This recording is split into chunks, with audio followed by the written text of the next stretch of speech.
I was scared that I would never be able to be in politics as an out gay man. You can't ask me such question when I'm from a Maharashtra-based party, always Mumbai, Jai Maharashtra. Welcome to the party office, welcome to the NCPSP. Funny being a gay politician in this country because there's not too many of us. Hi Brut India, this is Anish Gawande and I'm the national spokesperson for the NCPSP. At what age did you find out about your sexuality? So, I was born and brought up in Mumbai and grew up there, went to school in Mumbai and was in the closet throughout my time in school and went off to college to Columbia University in New York when I was 18 years old. At university, I was terrified that if I came out of the closet and went onto a dating app, my photo would be on the front page of the Times of India. Takes a bit of a megalomaniac to be in politics. And so I stayed in the closet there as well. And I remember I went to my college counselor and said, I need your help staying in the closet. And she's my therapist even today. And back then she said, of course, we'll work on it.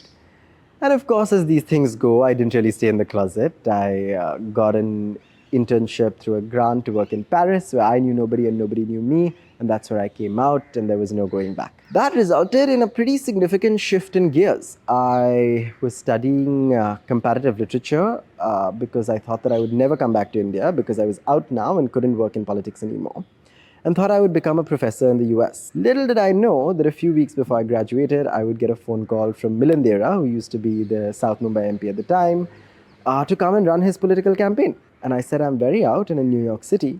And his only response was, so? And with that, I came back to India. I worked on the 2019 Lok Sabha election campaigns for a year with the Mumbai Congress and the Maharashtra Congress, and really sort of came out to colleagues, to people around me, and then finally when Pinkless India started, to the country at large through a Times of India article. So, some of those fears did come true, but this time I got to choose what photo I put on there, and I got to decide the narrative. So publicly you came out in 2019 and that is when you started Pink List India? So that was the Pinkless India interview, was the one in the Times of India that had the headline, "You're always told you can't be queer in Indian politics. That needs to change." 5 years later, here's a queer person in Indian politics. Tell us about Pink List India. Pink List India was created in 2019 by me and two others, Smriti Dera and Devina Bakshi, to catalogue which candidates standing for elections had supported LGBTQ plus rights. Because until then, we knew who were the homophobic politicians, but we didn't know who supported queerness, right? And who supported queer rights. So in 2019, we started documenting every single Lok Sabha MP and every single statement they'd made on LGBTQ plus issues. The 17th Lok Sabha had 161 MPs who had spoken up on LGBTQ plus issues, out of which 116 had supported LGBTQ plus rights.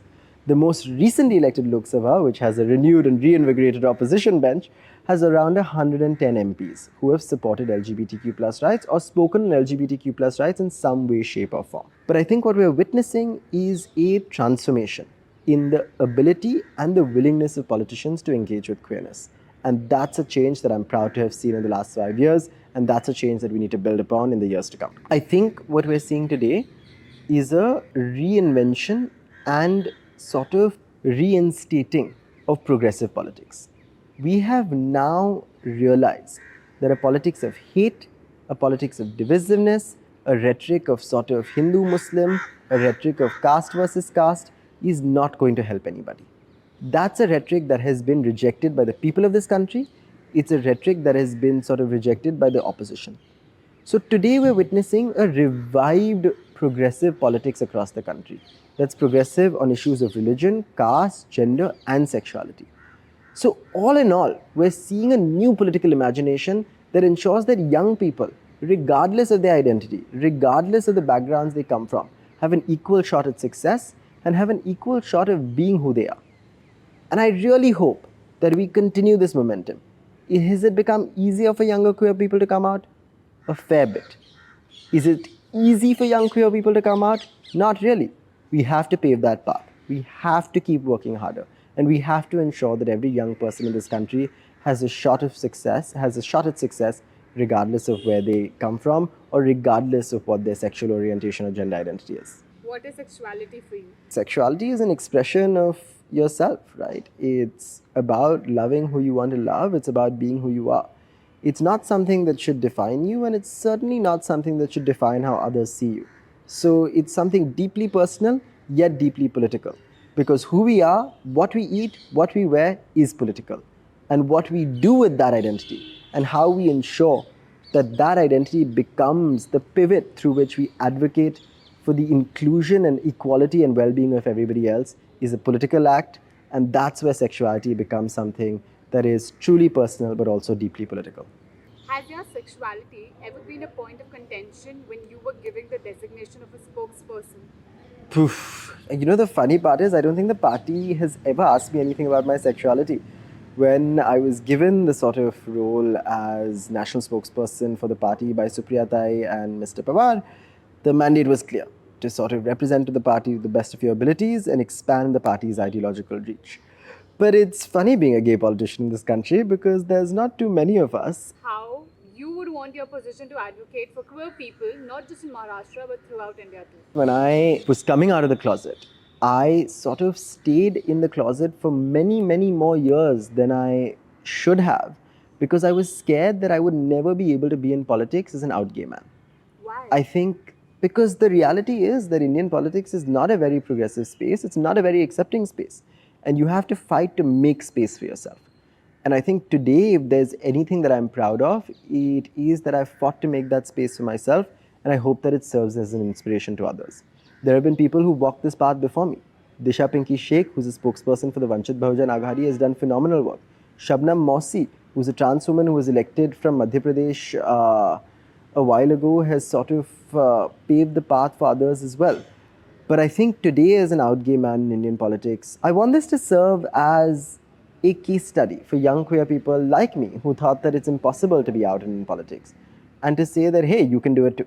In the last manifesto, the CPIM, the Congress, NCP, Trinamool and BJP, they had rights, for transgenders. Politically, do you think that this is a significant movement that was in 2024 manifestos?